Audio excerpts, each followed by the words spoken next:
again, this Henrietta Mears vision, right? It's like there's just something about mobilizing others, about building up others, and we just want to see not only a local community movement, we want to see God move across the nation. We want to be a part of his purposes and what he's doing.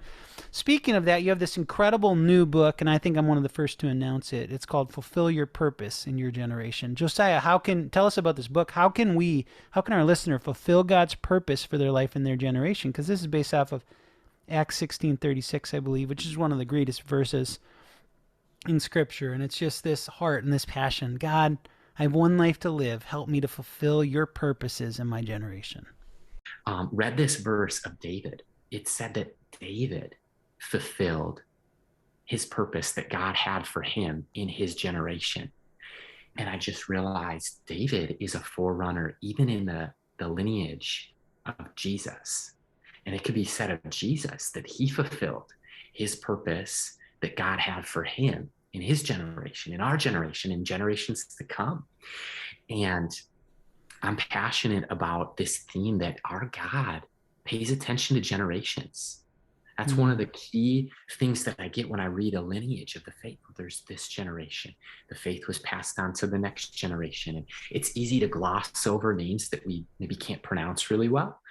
But I think that's something we need to study and observe is that faith was passed along from Abraham to Isaac to Jacob to Joseph and so forth. And then, you look at David to Jesus and even to the book of Acts. And so I just am passionate about the idea that what if in my life, in my one shot here on planet Earth, what if I could fulfill? What if I could actually know the purpose that God has for my life?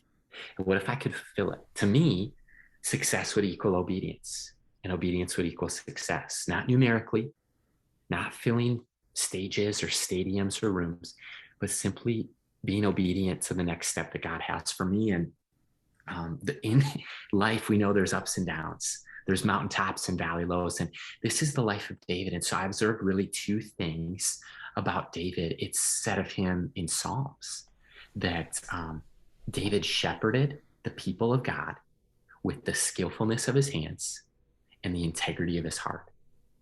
And I love this other verse in this other worship song that says, give us clean hands and give us pure hearts. And so I just believe for somebody tuning into the Think Eternity with Matt Brown podcast, I believe that God has a purpose for your life.